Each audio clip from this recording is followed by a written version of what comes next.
Bonjour à tous et bienvenue dans ce premier webinaire proposé par l'association SIC, qui est une association pour le soutien à l'insuffisance cardiaque et qui s'adresse principalement aux insuffisants cardiaques, mais à toutes les personnes qui peuvent avoir des problèmes cardiovasculaires ou des risques qui risquent de développer la maladie à un moment ou un autre.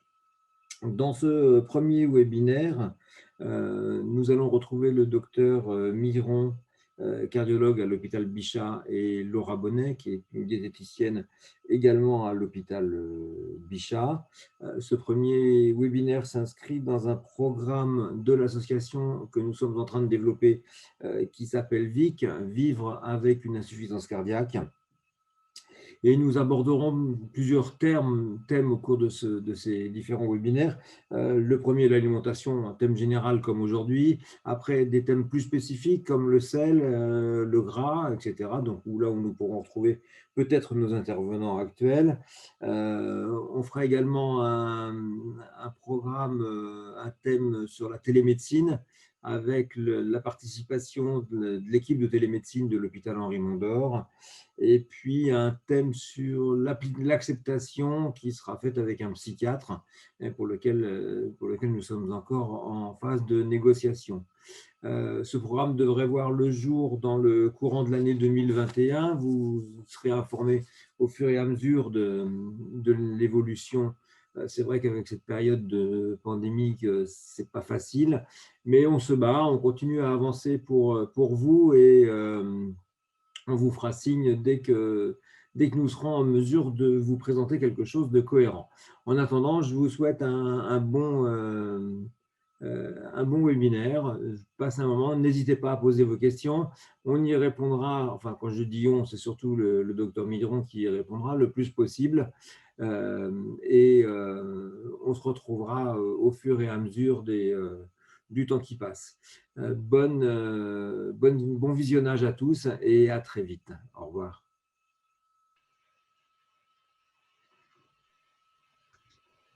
Alors, bonjour, je m'appelle Olivier Miron et je suis cardiologue à l'hôpital Bichat. Donc, l'objectif des quelques minutes qui viennent, c'est d'essayer de faire une présentation claire des mécanismes de l'insuffisance cardiaque et de comprendre les symptômes associés à l'insuffisance cardiaque. Mais bien sûr, l'objectif sera de pouvoir discuter de tout ça et de répondre à vos questions après. Donc, qu'est-ce que l'insuffisance cardiaque? C'est avant tout l'association de symptômes et de signes cliniques. Donc, les symptômes typiques, c'est l'essoufflement, qu'on appelle la dyspnée, le fait d'avoir les jambes qui gonflent, ça, c'est les œdèmes, et puis la fatigue, qui est un signe très souvent associé à l'insuffisance cardiaque. Et puis, les signes cliniques, en fait, les signes cliniques, c'est les signes que les docteurs cherchent quand ils vous examinent. Donc, la turgescence jugulaire, c'est le fait de voir les veines du cou qui sont dilatées parce qu'il y a beaucoup de liquide dans l'organisme. Les râles pulmonaires, c'est le fait d'avoir un peu d'eau dans les poumons. Et donc, quand on écoute avec le stéthoscope aux basses pulmonaires, on entend ce qu'on appelle des crépitants ou des râles pulmonaires. Et puis, il y a les œdèmes périphériques. Donc, c'est les œdèmes au niveau des jambes. Ou alors, on dit que c'est des œdèmes qui sont déclives. Ils vont là où le liquide stagne. Donc, quand on est debout, ça va dans les jambes, mais si on est allongé, ça va aller dans le dos ou sur la face postérieure des cuisses. Une autre façon de définir l'insuffisance cardiaque, c'est l'impossibilité pour l'organisme d'assurer un débit cardiaque suffisant pour perfuser correctement les organes. Parce qu'en fait, ce dont on va discuter, c'est à quoi sert le cœur et à quoi sert le système cardiovasculaire. Donc ça, avant de venir à ce sujet, je voulais juste qu'on revoie un petit peu quelques notions d'anatomie pour savoir de quoi on parle et des mots que vous entendez très souvent.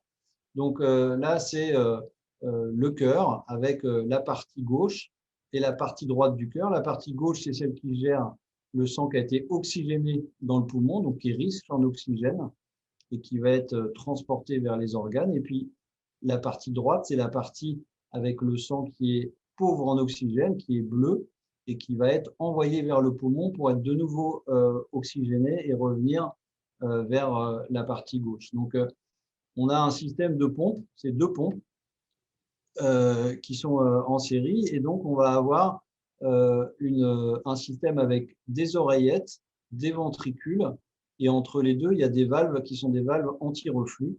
Et donc, vous avez dû entendre le nom, et donc c'était pour ça que je voulais vous en parler. Entre l'oreillette et le ventricule gauche, il y a la valve mitrale. La valve mitrale, elle s'ouvre quand l'oreillette gauche envoie le sang vers le ventricule gauche, et elle se ferme quand le ventricule gauche se contracte pour envoyer le sang dans l'aorte, pour éviter que le sang aille dans le mauvais sens. Donc, s'il y a une fuite mitrale, une insuffisance mitrale, c'est la même chose. Quand le ventricule gauche se contracte, il y a une partie du sang qui, au lieu de partir dans l'aorte, part dans l'oreillette gauche.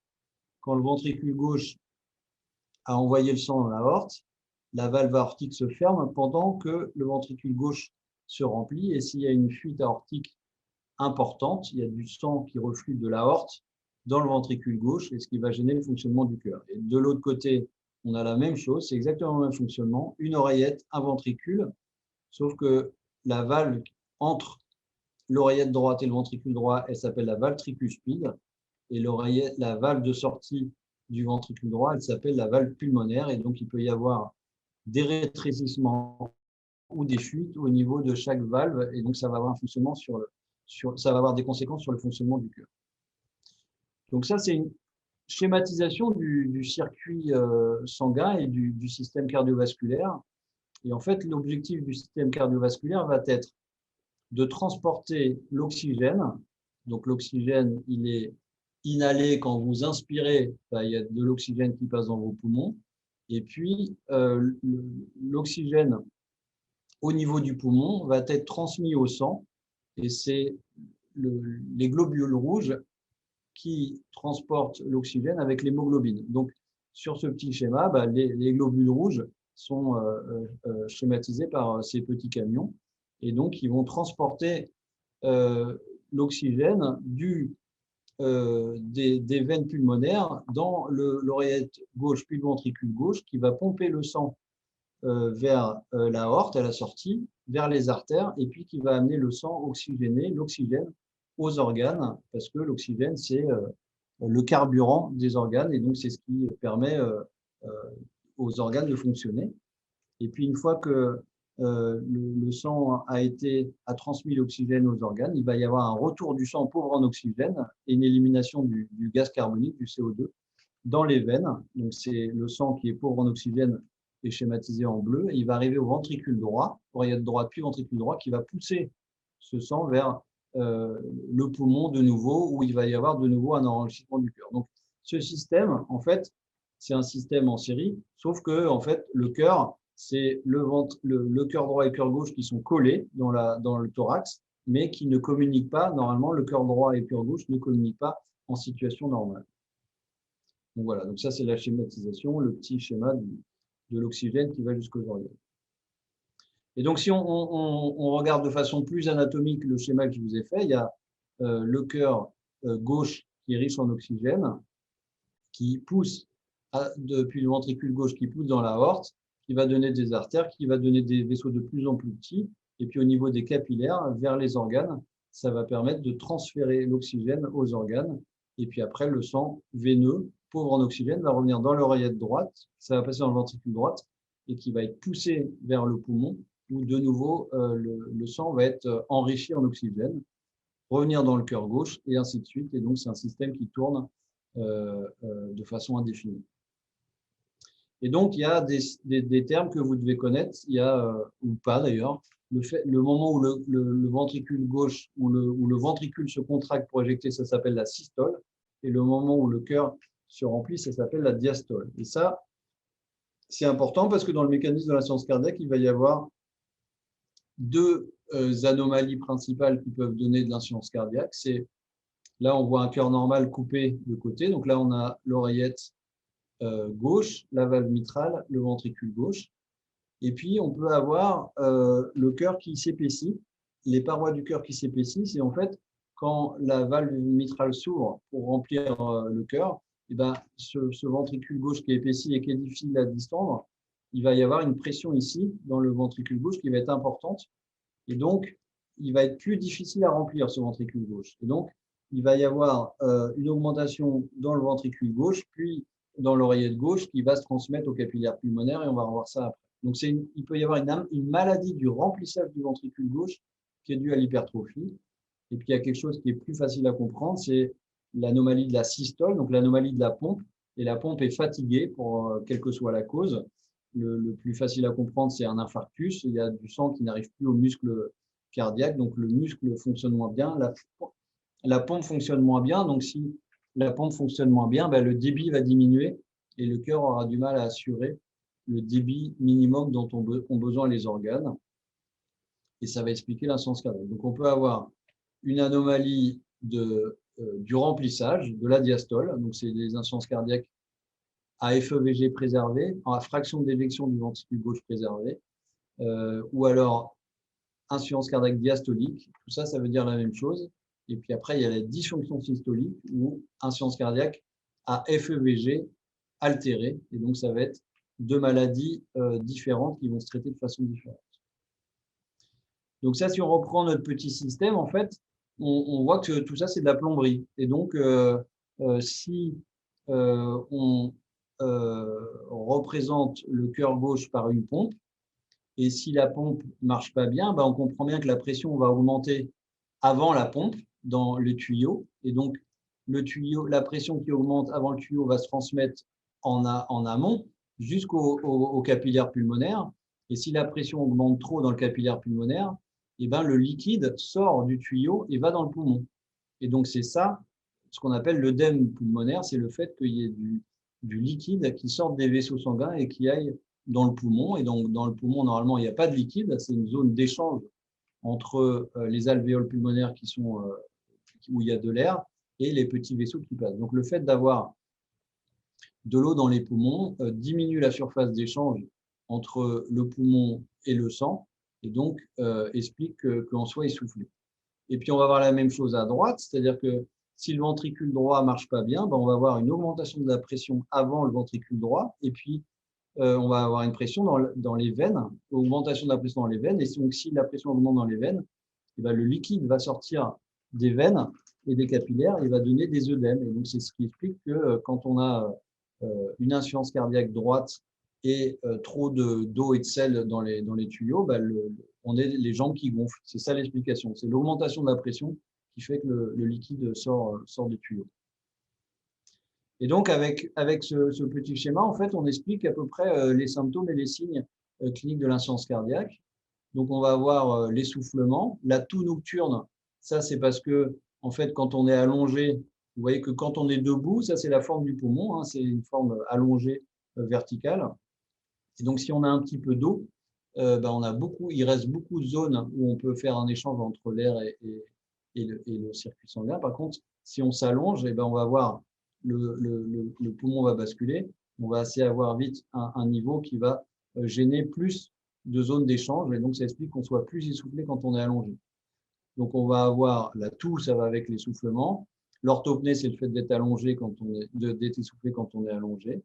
Et puis, on va avoir les œdèmes des membres inférieurs, puisque la pression monte dans les veines, le liquide sort et donne des œdèmes des membres inférieurs. On sait que dès qu'on fait un effort, on va augmenter les besoins en oxygène. Et donc, si le cœur n'est pas capable d'augmenter le débit, il ne va pas être capable d'augmenter les besoins en oxygène. Donc, ce qui explique que souvent, on est plus essoufflé à l'effort qu'au repos. Et ça peut même commencer comme ça, l'insuffisance cardiaque, un essoufflement uniquement à l'effort. Et puis ça, c'est ce qu'on appelle les signes cliniques. Donc la turgescence jugulaire, c'est le fait de bien voir les veines au niveau du cou. Et ça, c'est le reflet de la pression augmentée dans les veines. La tachycardie, ça veut dire que le cœur va plus vite que d'habitude. Et donc ça, c'est une façon d'augmenter le débit.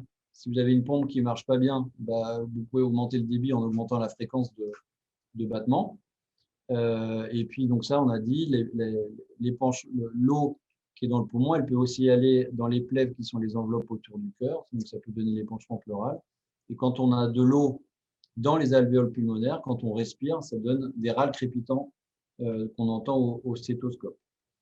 Et puis après, on peut avoir aussi le fait que le sang stagne dans les veines. Ça peut aussi stagner dans les organes et en particulier dans le foie. Et donc, ça peut donner un gros foie qui est gorgé de sang dû à l'insuffisance cardiaque. Et ces signes-là peuvent disparaître lorsqu'on traite l'insuffisance cardiaque. Et donc, On va parler un peu maintenant des causes de l'insuffisance cardiaque. Et donc, on a dit tout à l'heure la fraction d'éjection, l'insuffisance cardiaque avec l'atteinte de la pompe. C'est la pompe qui marche moins bien. Donc, c'est une atteinte de la pompe et il va donc avoir une diminution de la fraction d'éjection du ventricule gauche. La fraction d'éjection du ventricule gauche, c'est le calcul du volume éjecté à chaque battement. Et en gros, c'est la différence entre le volume du cœur quand il est rempli et le volume du cœur quand il est vide. La fraction d'éjection normale, c'est en gros supérieur à 50%, voire supérieur à 55%. Les principales causes de ça, c'est l'infarctus du myocarde, les artères du cœur qui sont bouchées, donc où il y a soit du muscle qui n'a plus reçu de sang pendant plusieurs heures et donc les cellules sont abîmées, soit de façon chronique, des artères qui sont rétrécies et où le cœur a du mal à fonctionner et qui, dans certains cas, peuvent s'améliorer si on ramène du sang, donc si on fait ce qu'on appelle une revascularisation. Donc ça peut être soit une dilatation des coronaires, soit des pontages. La cardiomyopathie dilatée, c'est une maladie qui a plusieurs causes qu'on ne connaît pas bien. Et ça veut dire qu'on a la fonction pompe qui ne marche pas bien alors qu'on a des coronaires normales. Et donc, ça peut être des maladies génétiques qui se transmettent de génération en génération, mais ça peut être aussi ce qu'on appelle des formes sporadiques, des gens qui ont une atteinte cardiaque isolée. L'hypertension artérielle, c'est une cause importante d'insuffisance cardiaque. Donc, l'hypertension artérielle, c'est le fait d'avoir la pression artérielle qui est augmentée dans les vaisseaux, donc dans l'aorte. Et donc, votre ventricule, en particulier gauche, va, quand il essaye d'éjecter du sang, lutter contre une pression élevée. Donc, au bout d'un moment, ça peut fatiguer le cœur. Et puis, on a vu tout à l'heure les valves. Donc, les valves peuvent être malades. Chaque valve peut être malade. Le plus fréquent, c'est les valves gauches qui sont malades. Donc, la valve de sortie du cœur, avec l'âge, peut se calcifier. Donc, c'est ça qui donne la sténose aortique ou le RAC, c'est le rétrécissement aortique calcifié. Donc, c'est une cause fréquente d'insuffisance cardiaque chez les sujets âgés. La fuite mitrale ou l'insuffisance mitrale, c'est le dysfonctionnement de la valve entre l'oreille et le ventricule qui peut être responsable d'insuffisance cardiaque. Et de même, on va avoir l'insuffisance aortique, c'est la fuite de la valve aortique. Et puis, la sténose mitrale, ça peut être un rétrécissement de la valve mitrale qui se voit principalement dans les pays où on ne traitait pas les angines par antibiotiques. Et donc, c'est principalement en rapport avec le rhumatisme articulaire aigu. Donc, ça se voit de moins en moins en France.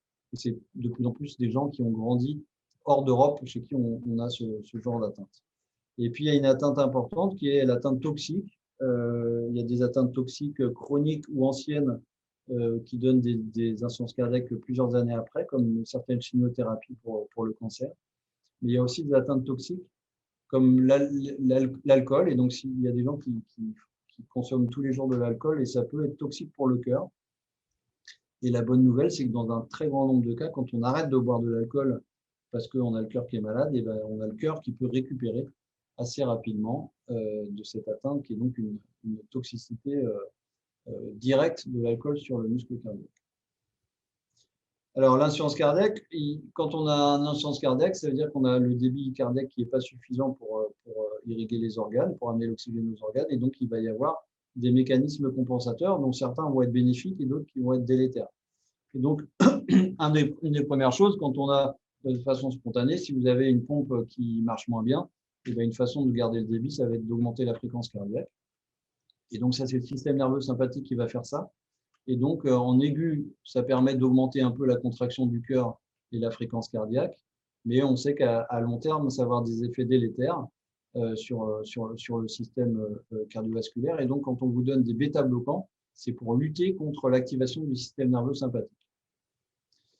Quand on a un bas débit cardiaque, on va avoir une diminution de la perfusion rénale. Et en fait, le rein, c'est l'organe qui régule les entrées et sorties d'eau et de sel.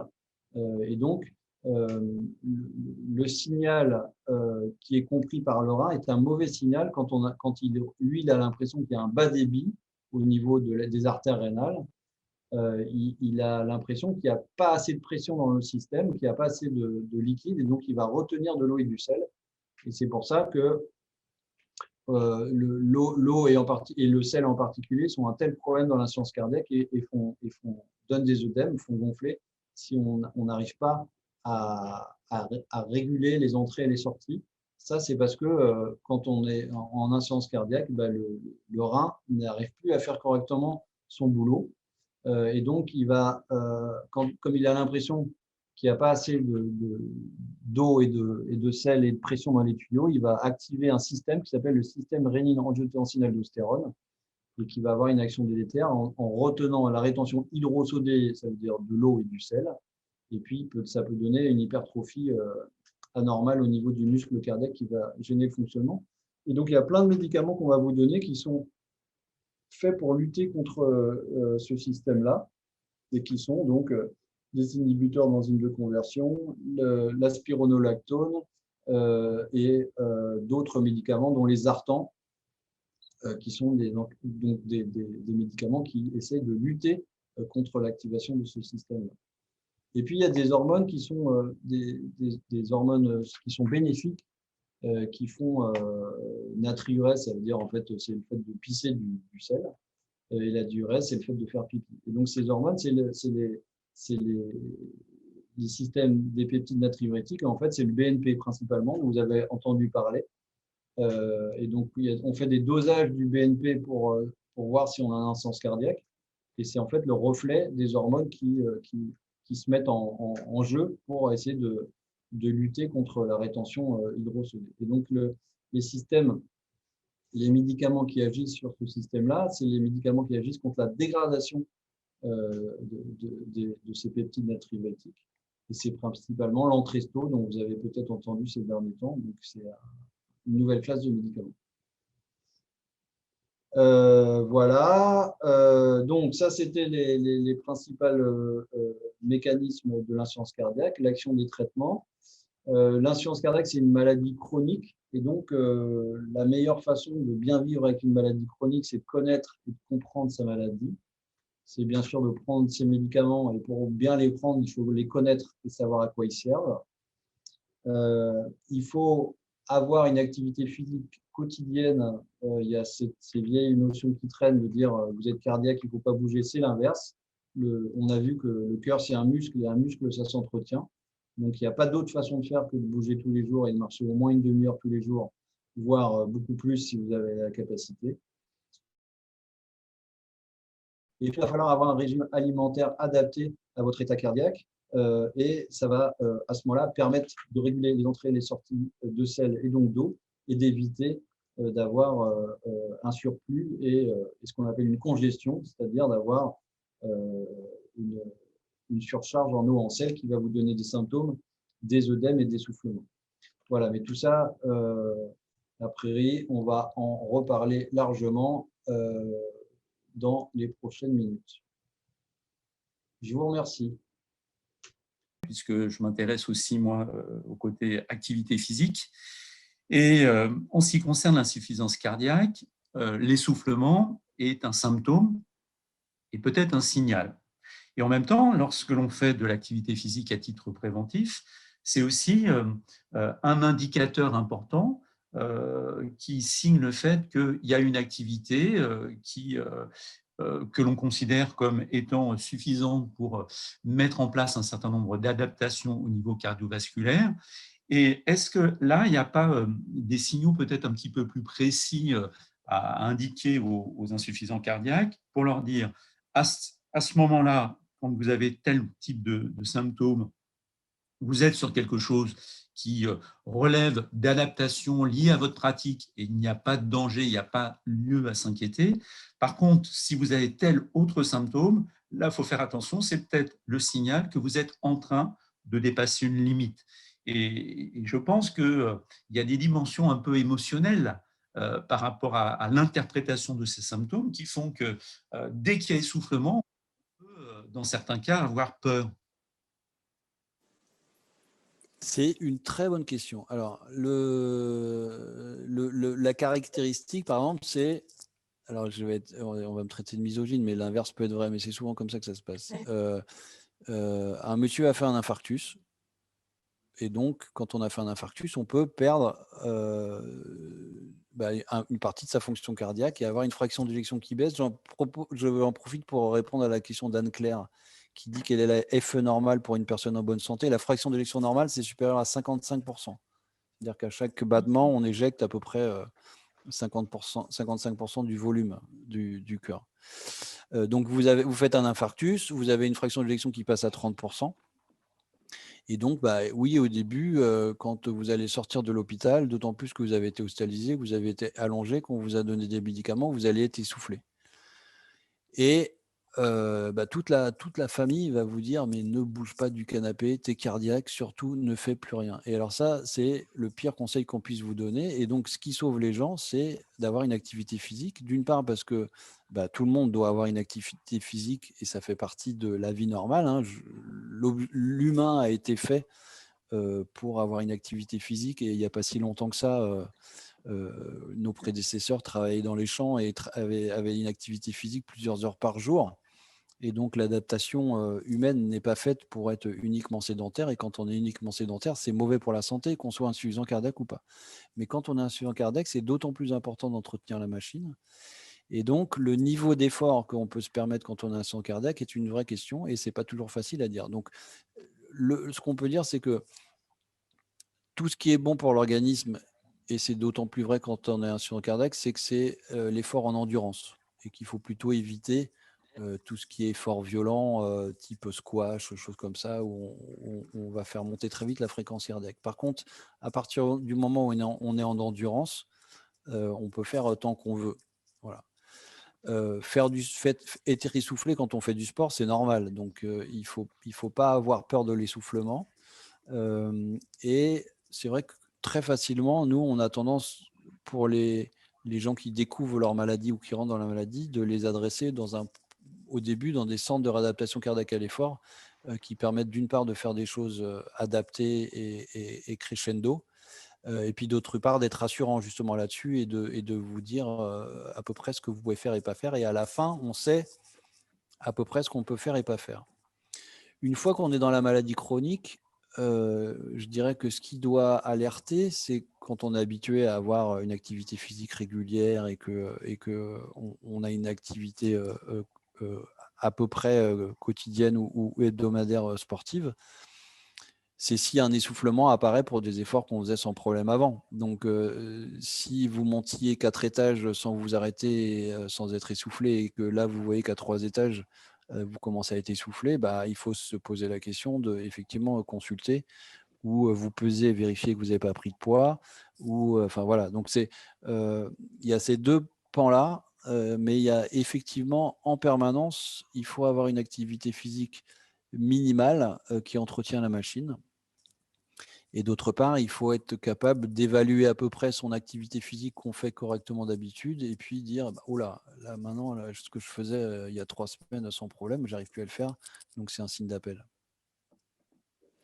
Merci. Une question d'Anne-Claire qui est dans la continuité de vos propos. Quelle est la FE normale pour un bien portant? Alors, c'est ce que je disais, c'est 55%, au-dessus de 55%. Voilà, au-dessus de 50-55%, on considère que c'est normal. Et donc c'est pareil, la fraction d'éjection ventriculaire gauche, c'est quelque chose dont on se sert beaucoup, nous, cardiologues. Il faut savoir que c'est quelque chose qui est mesuré la plupart du temps à l'échographie cardiaque et que c'est à partir on trace en fait sur une image en 2 dimensions, votre ventricule, on va tracer une surface et à partir de ça, la machine calcule des volumes et donc la fraction d'éjection. La fraction d'éjection, c'est le pourcentage du volume du cœur qui est éjecté à chaque battement. Donc il faut savoir que c'est sujet à une grande variabilité et on considère que la marge d'erreur de la fraction d'éjection sur un même examen peut être de l'ordre de 10%. Donc, quand on vous dit vous avez 40%, en gros, vous avez entre 35 et 45%. Quoi. Et donc, faites attention à vos comptes rendus, d'autant plus si vous ne faites pas forcément par le même cardiologue. Ne vous faites pas peur parce que vous avez perdu 5 points de fraction d'éjection. Finalement, tout ça n'a pas beaucoup de valeur en termes de chiffres absolus. Et donc, quand on veut vraiment des chiffres absolus, on confronte les techniques et on peut faire une IRM cardiaque, on peut faire une fraction d'éjection isotopique, mais il ne faut pas être trop attaché aux chiffres qu'on vous donne en échographie parce que c'est quelque chose de très variable. Une dernière question sur le chat. Peut-on faire de la plongée sous-marine bouteille? C'est une question compliquée. La façon de botter en touche, c'est de dire que quand on est insuffisant cardiaque, il y a des médecins de la fédération de plongée qui sont censés s'occuper de vous et vous donner un certificat ou pas. Donc ça, c'est la façon de dire que je veux pas me dire. En gros, on considère que toutes les pathologies qui peuvent conduire à faire un événement grave sous l'eau sont normalement des contre-indications. Le fait d'avoir des bêta-bloquants, par exemple, est quelque chose qui est considéré comme étant a priori une contre-indication. Il y a des gens qui font des œdèmes aigus sans avoir de problème d'insuffisance cardiaque au cours de la plongée. Voilà. La plongée, c'est compliqué parce que c'est quand même un loisir, mais où il y a quand même pas mal de complications, même chez les gens pas malades. Et donc, c'est toujours une question de bénéfice-risque compliqué. Donc, c'est pas logique d'aller se mettre sous l'eau avec des bouteilles, sachant que le fait de se plonger dans l'eau froide, ça fait monter la pression artérielle. Enfin voilà, il y a des conséquences cardiovasculaires de la plongée qui sont a priori déconseillées. Après, chaque cas est différent. Si vous avez une insuffisance cardiaque qui est complètement contrôlée avec une fraction d'éjection qui est complètement normalisée sous traitement, peut-être que vous ne prenez pas un gros risque, mais est-ce que ça vaut vraiment le coup de prendre ce risque-là? Enfin bon, voilà, après, il y a des fois où c'est plus de la philosophie que de la médecine, quoi. Mais en soi, il y a effectivement un retentissement cardiovasculaire de la plongée qui peut parfois être embêtant pour un insuffisant cardiaque. Merci. Visiblement, il n'y a pas d'autres questions. Donc, je vous propose que nous, merci Dr Miron, que nous passions à la présentation de Laura Bonnet, donc, qui est diététicienne et qui va nous parler de la thématique du bien manger pour le bien-être et pour le cœur, afin que la nourriture ne soit pas un facteur de risque pour la santé. Donc Laura, je vous en prie, je vous cède la parole. Bonjour à tous. Nous allons voir les enjeux de l'alimentation pour un patient à insuffisance cardiaque, mais pas que, parce que finalement, les conseils que je vais vous donner, c'est pour toute votre famille et tous vos amis. C'est pour la population en général. Alors, donc on va parler de l'équilibre alimentaire. On en entend souvent parler à la télé, avec les pubs. Je pense que les slogans, tout le monde les connaît, même les enfants. Donc, il est important de savoir que l'équilibre alimentaire joue un rôle essentiel pour notre santé. Il permet l'entretien et le bon fonctionnement de notre corps. Notre corps, il a des besoins spécifiques en nutriments, en macronutriments, en micronutriments et en fibres. Et pour satisfaire ces besoins, il faut manger équilibré. Avant de rentrer dans le vif du sujet, je voulais quand même rappeler quelques points importants. Je vais reprendre ce qu'a dit le docteur Milron. Il faut faire du sport tous les jours, il faut absolument bouger et se dépenser. Avoir une alimentation équilibrée en étant dans un canapé toute la journée, ce n'est pas compatible. Il faut bien manger et bouger. C'est le premier message qui est important.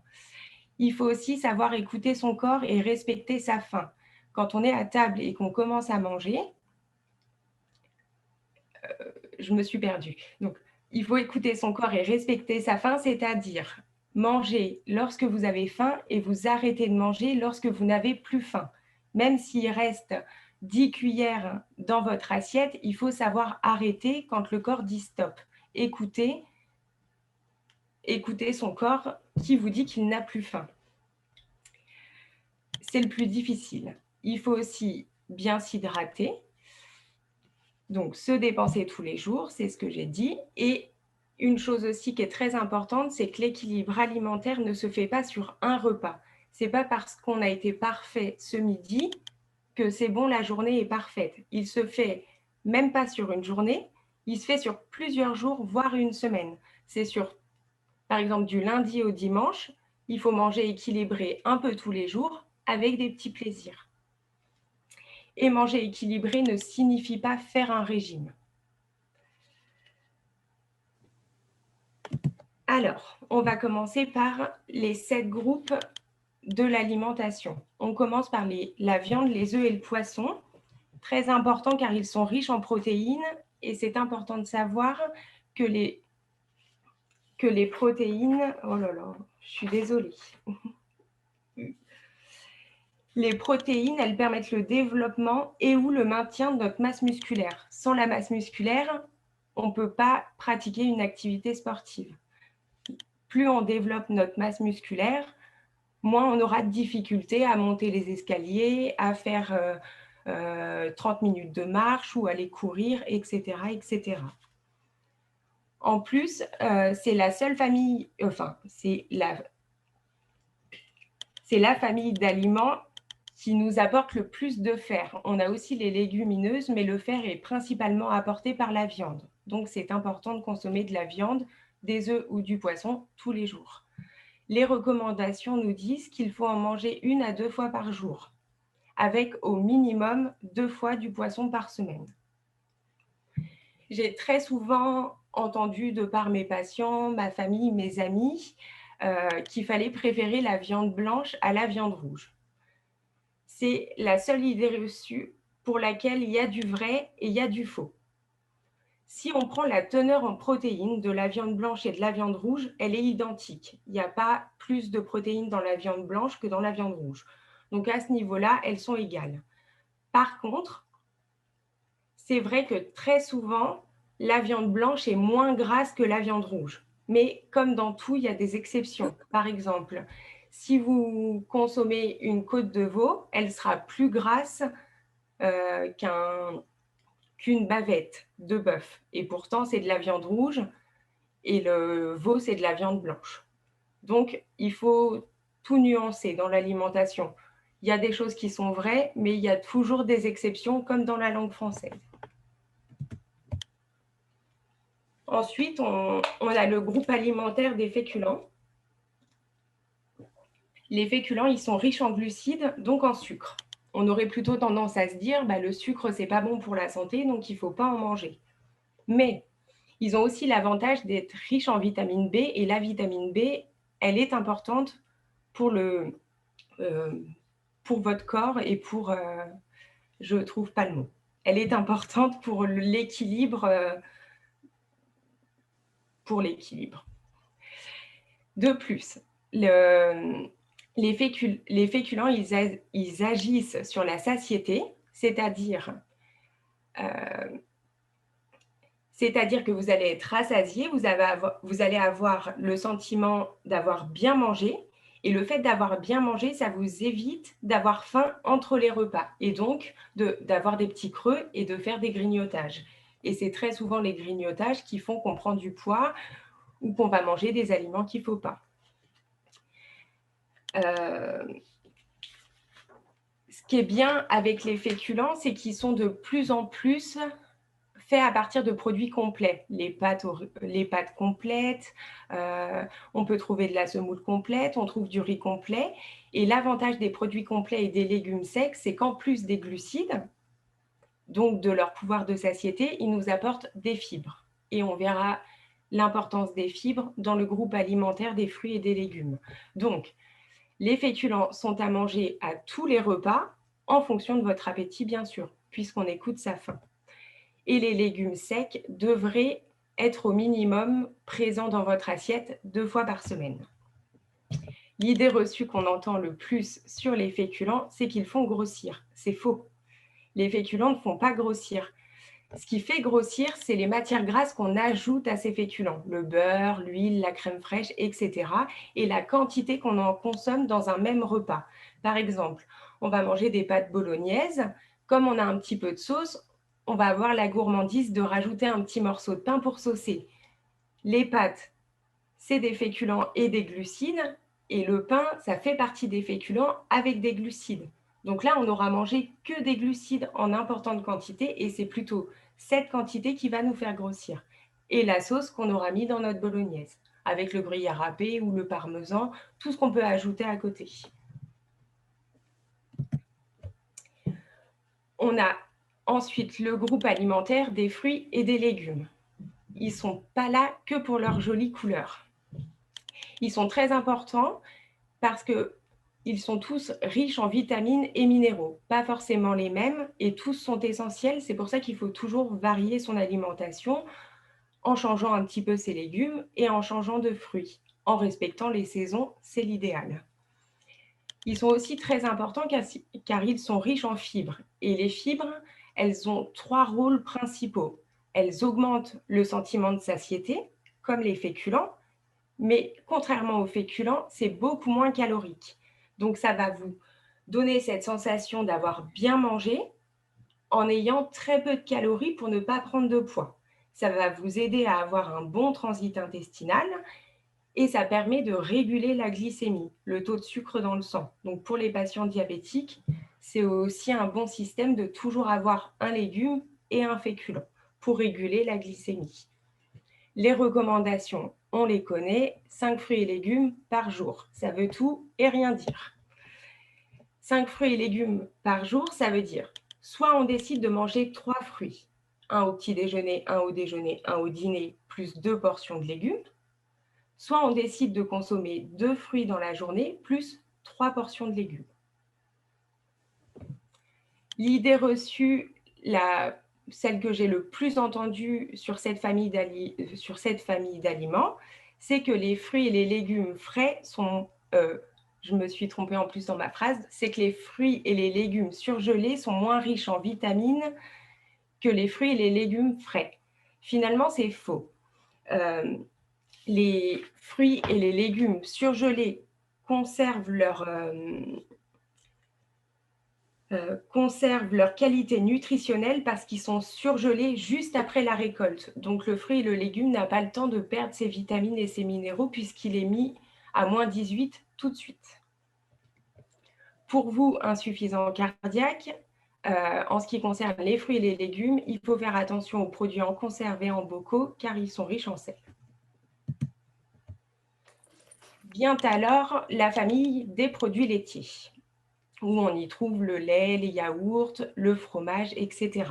C'est la meilleure source de calcium. Le calcium, on sait qu'il est important pour nos os. Et c'est aussi un produit qui est riche en protéines, beaucoup moins que la viande, mais finalement, nous n'avons que la viande et les produits laitiers pour nous apporter des protéines. Et on ajoute une exception, c'est les légumineuses qui font partie des féculents. Les nouvelles recommandations nous disent qu'il faut consommer 2 produits laitiers par jour pour les adultes, 4 pour les enfants, adolescents et femmes enceintes, et de se limiter à 1 portion de fromage par jour, puisqu'on sait que le fromage, en plus d'être un produit laitier, d'avoir des protéines et du calcium, il y a aussi beaucoup de matières grasses et du sel par rapport à vous. Même si finalement, le sel, il y en a beaucoup dans le fromage, mais entre un fromage et un autre, on passe du simple au double. J'ai pas fait. L'idée reçue, c'est que tous les produits à base de lait sont forcément des produits laitiers. La réponse est non, puisque le lait et la crème fraîche sont faits à base de lait et sont considérés comme des matières grasses et absolument pas comme des produits laitiers.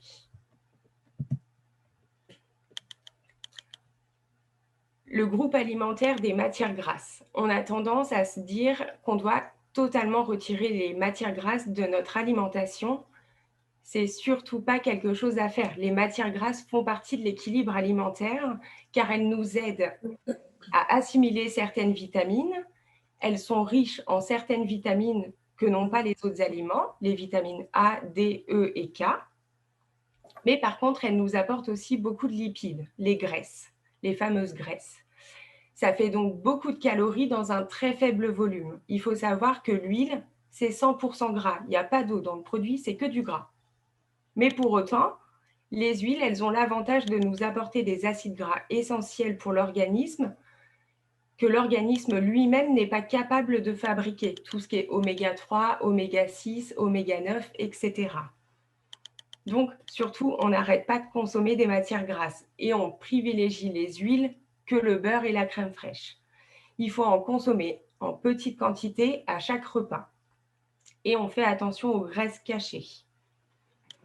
L'idée reçue qu'on entend très souvent parce qu'il y a eu la grande mode de l'huile d'olive, c'est que l'huile d'olive est la meilleure pour la santé. C'est faux. L'huile d'olive est à utiliser, oui. L'huile d'olive, elle a l'avantage d'avoir beaucoup d'oméga 9. Par contre, elle n'a quasiment pas d'oméga 3 et quasiment pas d'oméga 6. alors que l'huile de colza et l'huile de lin possèdent beaucoup plus d'oméga 3. L'huile de tournesol, l'huile de pépins de raisin et l'huile de noix possèdent beaucoup plus d'oméga 6. Donc l'idéal avec les huiles, c'est de les varier entre la cuisson et l'assaisonnement et d'essayer de changer un petit peu les goûts. La famille des produits sucrés. C'est la seule famille qui n'est pas indispensable à l'organisme. Elle apporte des calories vides. Les produits sucrés sont là uniquement pour notre plaisir. Pour le corps humain, ils ne servent à rien, sauf pour les grands sportifs qui ont besoin d'un petit gain d'énergie avant de partir pour faire un marathon ou quelque chose. Nous, personnes lambda, nous n'avons pas besoin des produits sucrés. Il faut aussi faire attention aux produits sucrés, car en plus d'être sucrés, ils ont tendance à être gras, donc encore plus de calories. Du coup, les recommandations, c'est d'en consommer pour le plaisir en quantité modérée. Et quand je dis pour le plaisir, ça va être de l'ordre d'une fois par semaine. Un plaisir tous les jours ou à chaque repas, c'est plus un plaisir. Ça devient une habitude. Et ce qu'on entend le plus, c'est que le sucre roux est meilleur pour la santé que le sucre blanc. Eh bien non, c'est pas vrai. Que ça soit le sucre roux ou le sucre blanc, pour les deux, c'est du saccharose. Et du saccharose, c'est du saccharose. Par contre, c'est vrai que dans le sucre roux, il y a quelques minéraux, mais la quantité, elle est tellement négligeable pour l'organisme qu'on ne peut pas le considérer comme meilleur pour la santé que le sucre blanc. Les boissons. Théoriquement, il n'y aurait pas grand-chose à dire sur les boissons puisque la seule boisson indispensable à l'organisme, c'est l'eau plate, qu'elle soit minérale ou l'eau du robinet, peu importe. On peut aussi la boire sous forme de café, de thé ou de tisane, avec de préférence, sans sucre de préférence, sinon on ajoute encore des calories inutiles. Il faut faire très attention aux boissons sucrées, le jus de fruits, le soda, que ce soit le coca, le Schweppes, la limonade. Ils possèdent tous à peu près la même quantité de sucre, contrairement à ce qu'on peut penser. Donc, c'est plutôt à limiter de manière occasionnelle pour fêter un anniversaire, un apéro ou quelque chose d'un peu festif. Il faut boire de l'eau tout au long de la journée, au cours des repas ou en dehors des repas. Ça, c'est à vous de voir. Une idée reçue sur les boissons, c'est que toutes les eaux gazeuses sont salées, mais pour la plupart des insuffisants cardiaques, vous savez que non.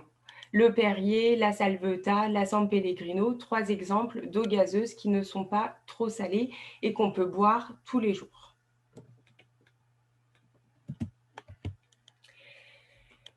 On a fini au niveau des 7 groupes alimentaires, mais je ne pouvais pas conclure sans avoir parlé un minimum du sodium et du sel. Donc, le sodium, il est généralement présent dans l'alimentation sous forme de chlorure de sodium. C'est ce qu'on appelle le sel. Le sel qu'on met sur notre table, c'est du chlorure de sodium.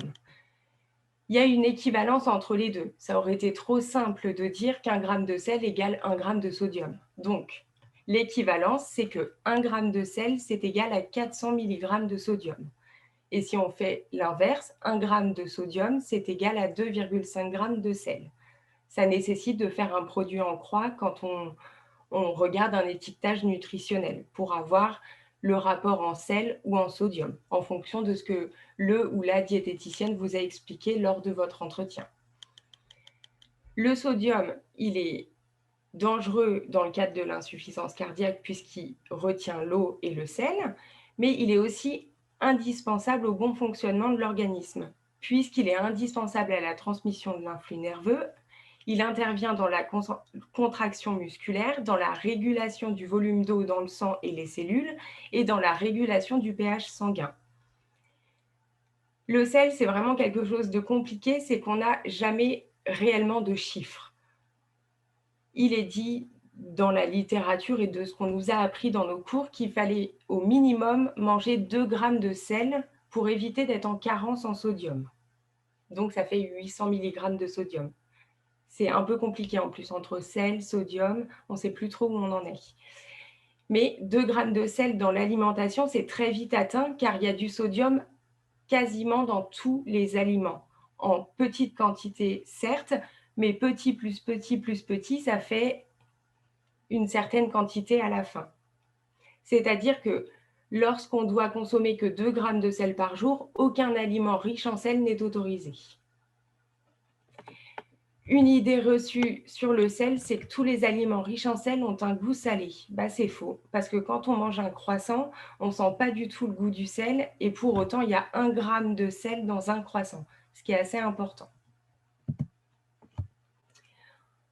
La conclusion, elle va être sur l'équilibre alimentaire. Donc, lorsqu'on va manger, par exemple ce soir à notre repas, l'idéal pour être dans l'équilibre alimentaire, c'est d'avoir ses 5 doigts dans son assiette et à côté, c'est-à-dire une part de viande, de poisson ou d'œuf pour les protéines, une part de féculents pour les glucides, une part de légumes verts pour les fibres et les vitamines et les minéraux, un laitage et un fruit. On a les 5 doigts de notre main.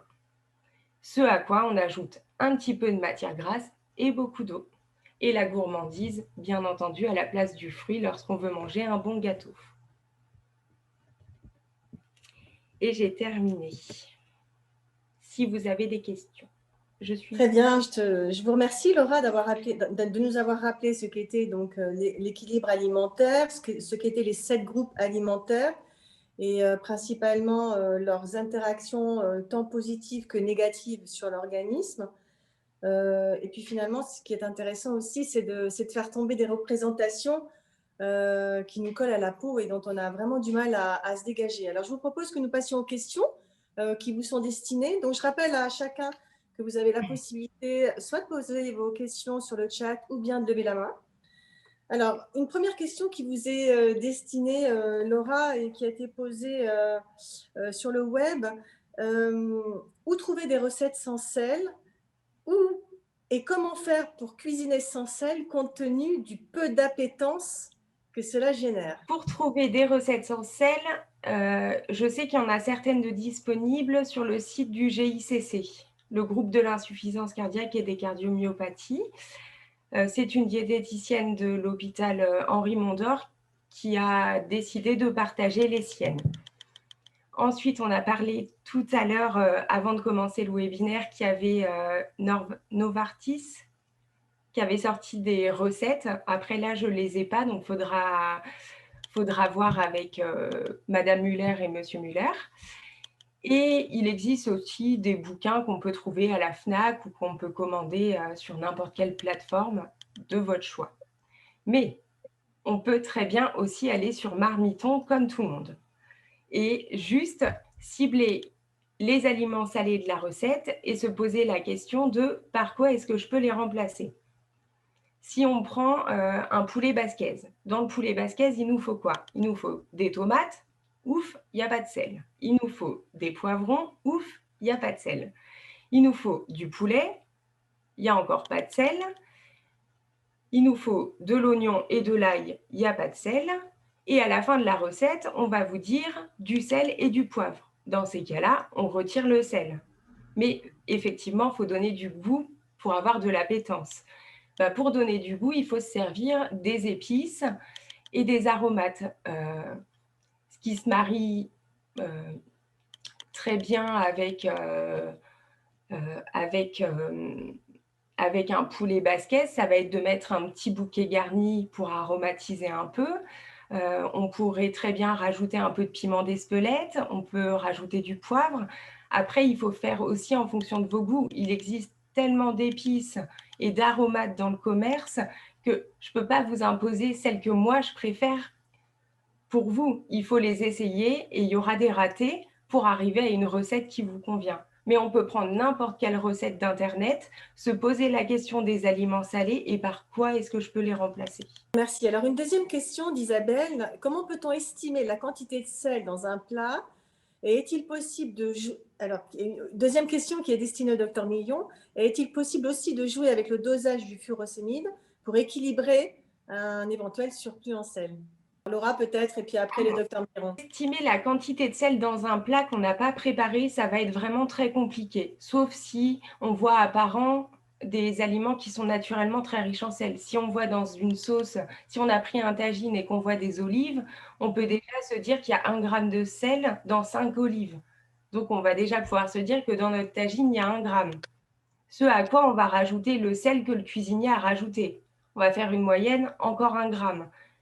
Et puis, pour être sûr de ne pas se tromper, on va en rajouter un 3e vraiment pour assurer le coup et pas risquer d'avoir un excès de sel lors de ce repas.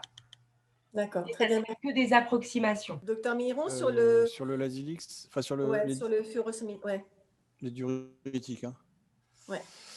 Alors, il y a 2 façons de voir les choses.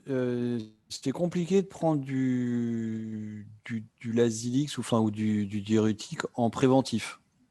Si vous allez dîner et faire, vous savez que vous allez faire un écart de régime, c'est compliqué de le prendre avant, puis d'autant plus que vous risquez de passer un dîner désagréable si vous avez pris votre Lazilix juste avant le dîner. Mais par contre, oui, si vous savez clairement que vous avez fait un excès et que voilà, ça vaut le coup de prendre un peu plus de Lazilix le lendemain. Le plus simple, c'est quand même de surveiller son poids tous les jours et vous devez connaître votre poids de forme. Et si vous prenez 500 grammes, 1 kilo rapidement, c'est là où il faut augmenter le Lazilix.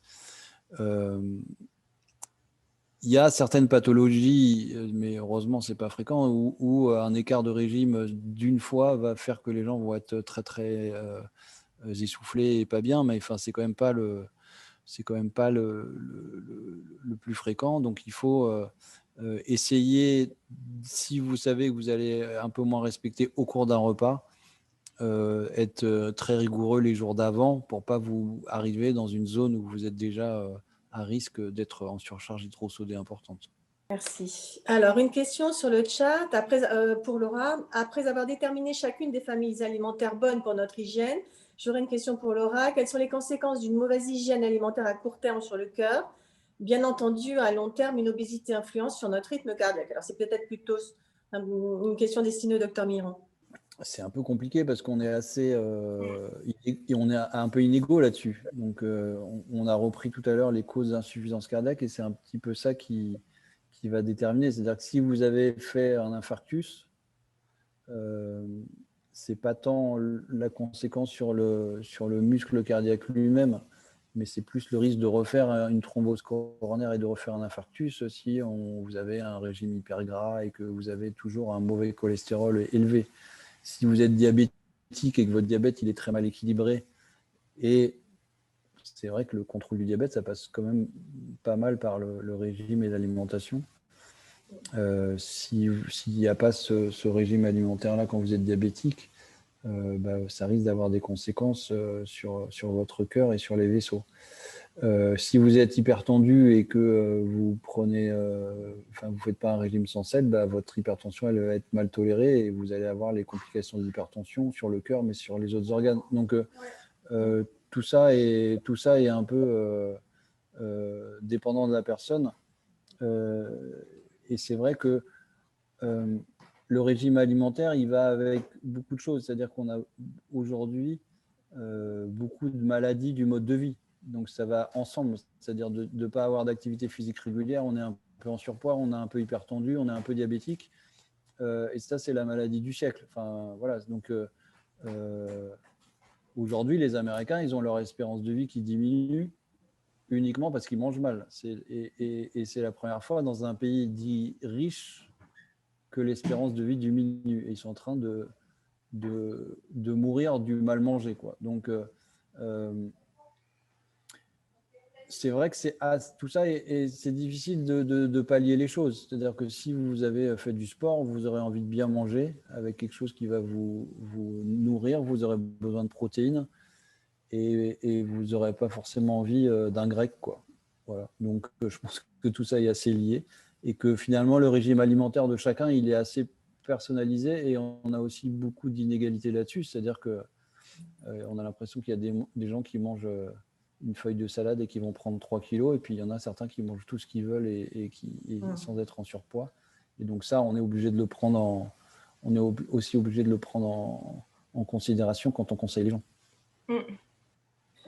Merci. Alors, deux questions de Cybèle. La première, quelle est la dose recommandée d'eau lorsqu'on est hissé et que l'on fait beaucoup d'œdème? Je ne crois pas qu'il y ait de limite d'eau. Moi, c'est le sel, vraiment. Si vous prenez que de l'eau, vous allez, le rein, il va l'éliminer et il ne va pas retenir. Donc, il n'y a pas de contre-indication.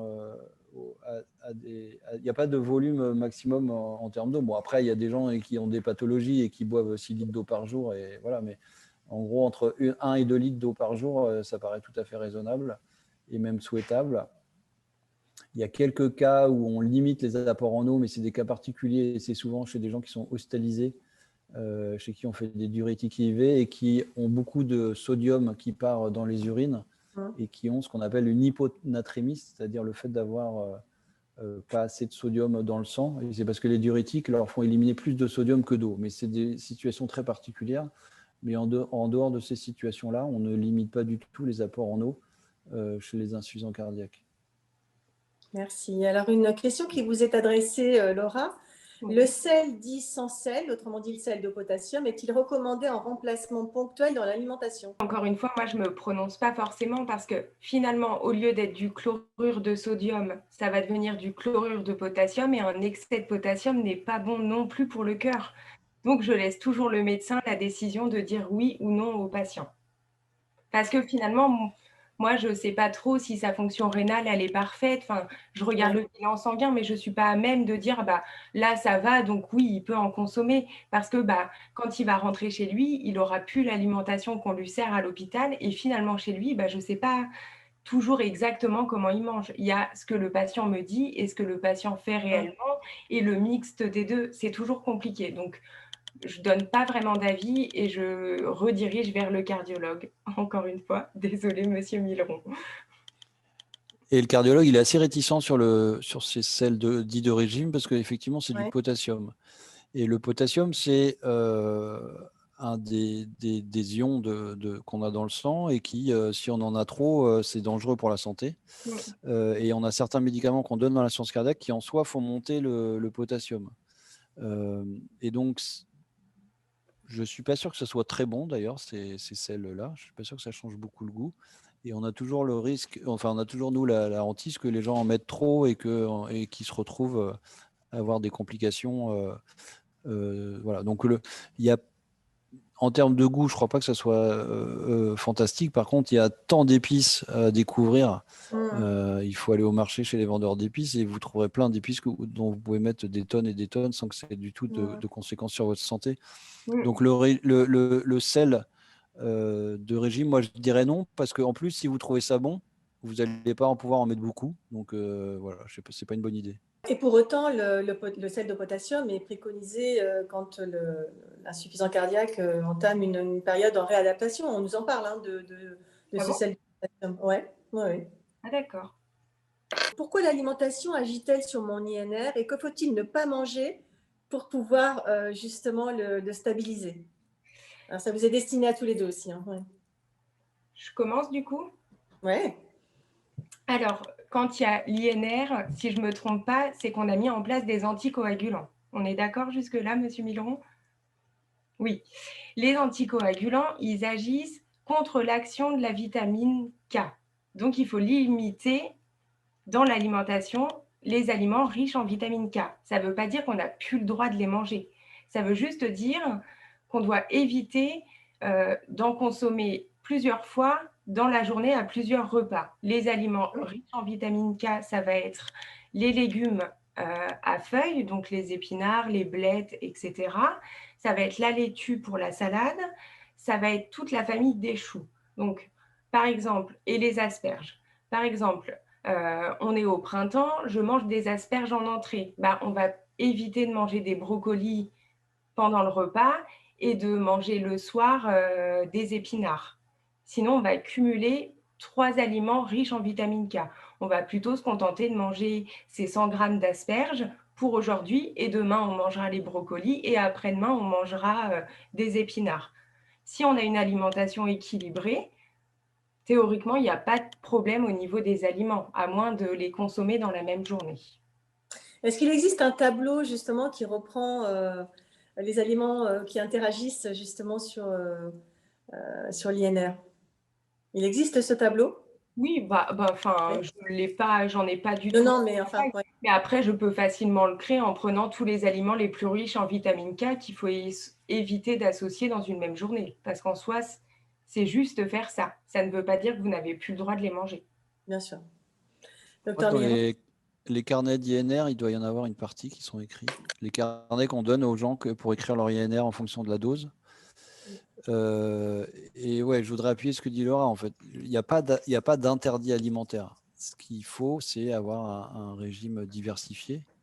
Et donc, il ne faut pas faire la potée de chou qu'on va manger toute la semaine. Et la semaine d'après, manger que des pommes de terre. Voilà, c'est ça fait bouger l'INR beaucoup, beaucoup.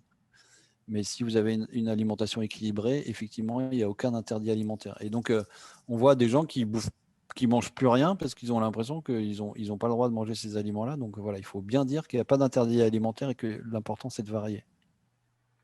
Merci. Je vais rajouter juste quelque chose. Ouais. C'est une idée reçue justement avec la tomate. La tomate en elle-même n'est pas si riche que ça en vitamine K. C'est juste que la tomate, on l'utilise vraiment pour tout. On fait des sauces tomates pour aller avec de la viande. On peut manger des tomates en entrée. On peut avoir des tomates cerises à l'apéro. Et c'est plus le fait qu'on en aura une importante quantité sur plusieurs jours ou sur une même journée. Et c'est pour ça qu'on dit de faire attention à la tomate. Mais là, encore une fois, si on en consomme de manière raisonnable à un repas, même un peu tous les jours, ça n'aura pas d'incidence. Très bien, merci. Ingrid a levé la main. Je vous en prie, posez votre question. Oui, on vous entend très bien. Bonsoir. Bonsoir. C'est juste par rapport au sel et aux épices. En rééducation, donc on nous a dit de ne pas prendre de sel, le faux sel là, qui contient du potassium. Mais on nous a aussi dit de faire attention au mélange d'épices tout prêt. Parce que quand on regarde ces étiquettes-là, souvent, il y a du sel dedans. Alors, tout ce qui est préparation pour faire les tagines, couscous et tout ça, c'est quasiment toujours, il y a du sel dedans. Mais même dans des pots qui peuvent être écrits juste un mélange d'herbes ou des choses comme ça, des fois, il y a du sel. Donc, il faut vraiment acheter l'épice toute seule, du persil tout seul, même séché, mais pas trop, faire attention au mélange d'épices, parce qu'il y a régulièrement du sel qui est dedans. Voilà. Ouais, c'est très important. Et tout ce qui est préparation alimentaire, potentiellement est riche en sel. Les industriels, ils mettent beaucoup de sel parce que c'est addictif le sel, hein, donc il faut faire attention à ça. Et donc, il y a un grand classique qui est les bouillons cubes. Les bouillons magie, voilà. Et donc ça, c'est bourré de sel. C'est 6 à 7 grammes de sel, je crois, quasiment par tablette. Oui, c'est 1 gramme de sel pour 1/5 de bouillon. Donc, non, il y a 5 grammes par bouillon.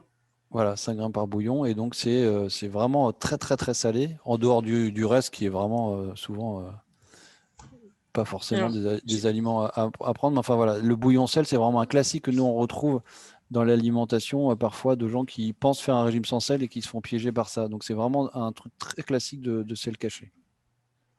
Finalement, ce qu'il faut retenir, c'est que il faut user d'astuces, en fait, et puis peut-être passer un petit peu plus de temps dans la cuisine, notamment sur les bouillons, donc les préparer soi-même. Enfin, en tous les cas, ça demande une organisation un petit peu plus draconienne pour finalement se faire plaisir, continuer à se faire plaisir, tout en respectant donc une alimentation plutôt hypossédée. Je pense que c'est ce qu'il faut retenir, hein. C'est vraiment user d'ingénierie alimentaire et avoir des idées, en fait. J'aimerais rajouter quelque chose par rapport à ce que Ingrid vient de nous dire. Il faut aussi, dans ces mélanges d'épices, regarder les ingrédients.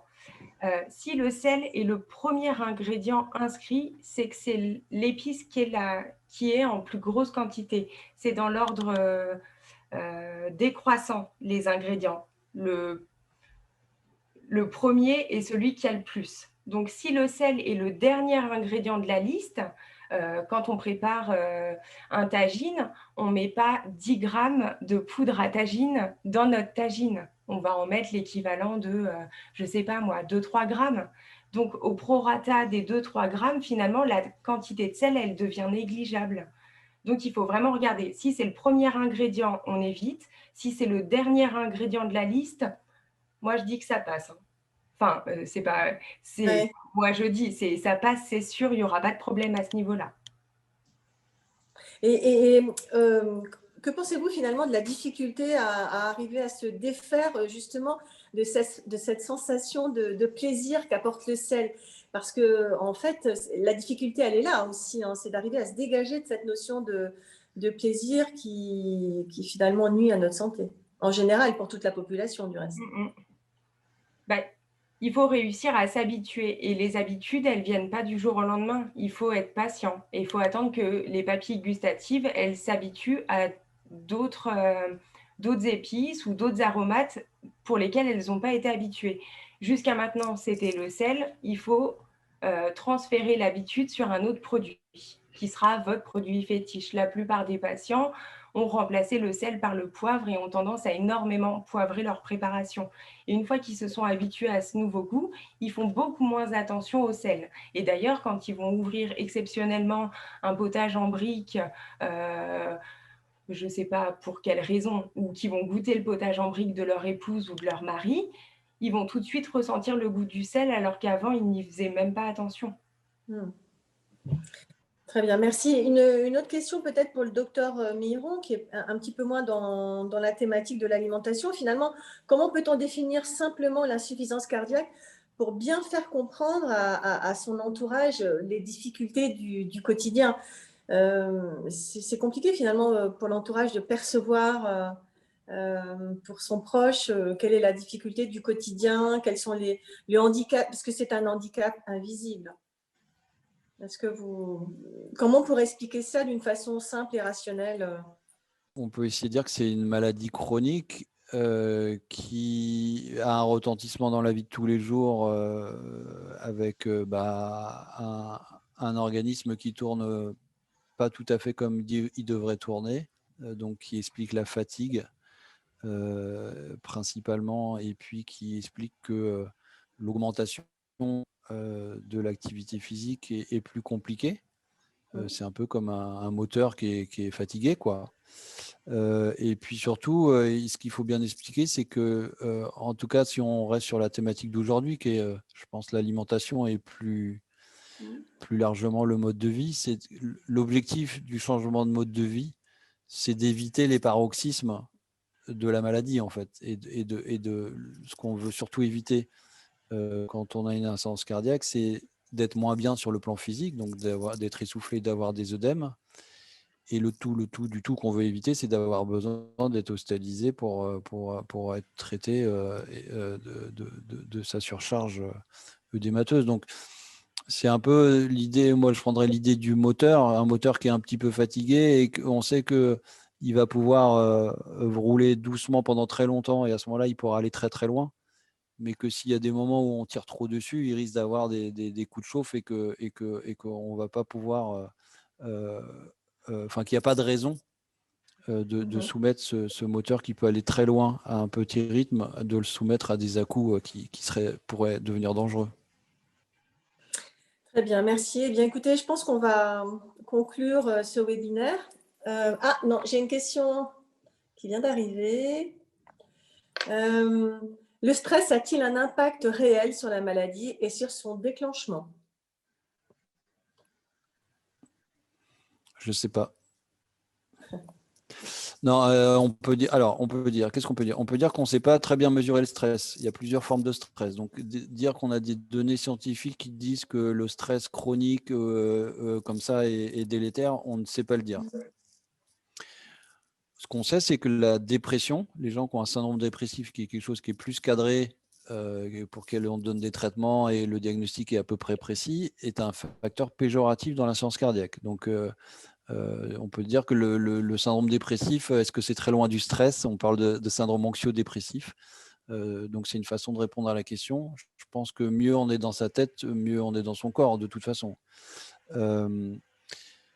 Il y a aussi une maladie qui est la cardiomyopathie aiguë de stress. Donc, c'est quelque chose qui a été découvert maintenant il y a une vingtaine d'années, qui sont des gens qui ont des stress aigus. Donc, classiquement, quelqu'un à qui on annonce son licenciement et qui fait une insuffisance insuffisance cardiaque aiguë et qui va avoir une espèce de paralysie du muscle cardiaque pendant plusieurs jours. Et donc, c'est des gens qui arrivent souvent à l'hôpital avec un tableau qui peut mimer un infarctus, qui sont souvent font de l'insuffisance cardiaque aiguë, donc ils sont en œdème aigu pulmonaire. Et leur cœur va récupérer, donc on leur fait une coronarographie, ils n'ont pas d'artère bouchée, on élimine un infarctus, et puis on sait que le cœur va récupérer au cours des jours qui suivent. Et donc ça, c'est la cardiopathie aiguë de stress. Et donc, on sait que le stress peut provoquer de façon aiguë un dysfonctionnement du cœur. Donc oui, forcément, le stress a un retentissement sur la santé et sur le cœur. C'est très difficile à mesurer. Et autant on peut conseiller aux gens d'avoir une vie où ils mangent bien, ils font du sport, voilà, autant dire aux gens de ne pas avoir une vie stressante, c'est plus compliqué, quoi. Très bien. Écoutez, en tous les cas, merci à vous deux pour ces règles d'observance, pour mieux vivre, on va dire, son insuffisance cardiaque. Avant de redonner peut-être la parole à Philippe pour le mot de la fin, en préalable, je rappelle à toutes et tous que vous pouvez consulter des informations sur notre site internet www.sic-asso.org. Et enfin, vous pouvez aussi rejoindre notre compte Facebook @sic-assoc. Docteur Miron, Laura Bonnet, est-ce que vous souhaitez peut-être nous apporter d'autres éléments que vous jugez complémentaires? Non, je vois rien d'autre à ajouter.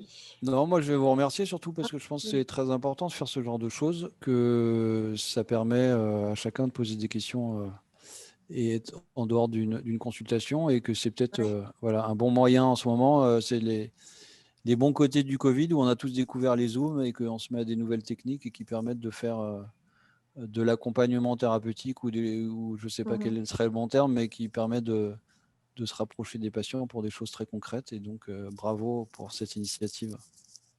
Merci à tous les deux, en tous les cas, pour votre participation. Philippe, je te cède la parole. Voilà, j'espère que ce premier webinaire, qui devrait être le premier d'une longue série, on a un certain nombre de sujets qui sont prévus pour l'année 2021. On va essayer de vous donner des rendez-vous un peu réguliers, au moins une fois par trimestre. Et puis derrière, comme je vous l'expliquais tout à l'heure, on aura toutes les possibilités de se rencontrer lors des ateliers qu'on va mettre en place. Je ne peux que trop vous conseiller de vous connecter assez régulièrement à notre site qui bouge en ce moment pas mal. C'est vrai que cette année, ça a été un petit peu une année compliquée, mais on a redémarré nos activités. Les gens sont de plus en plus disponibles et on va, et au niveau des médicaments et au niveau de la maladie en elle-même, apporter un certain nombre d'informations et le plus possible autant qu'on en trouvera. Donc, en tout cas, merci à tous de votre participation. Merci d'être venus, même si pour certains, ça n'a pas été très long comme trajet. Merci en tout cas, Dr Miron et Laura, pour vos interventions, parce que c'était important que les gens puissent discuter avec des professionnels sans avoir la barrière je dirais, du patient et du soignant, qui est souvent un handicap et qui limite le dialogue. Donc là, au moins, le dialogue était réel et était vrai, donc c'était important. Donc merci à tous, bonne soirée, remettez-vous bien. Si vous avez des questions qui vous viennent après, n'hésitez pas, vous pouvez nous les envoyer sur notre adresse mail contact@sic-asso.org et on les retransmettra et on vous apportera une réponse, quelle que soit votre question, il n'y a pas de souci.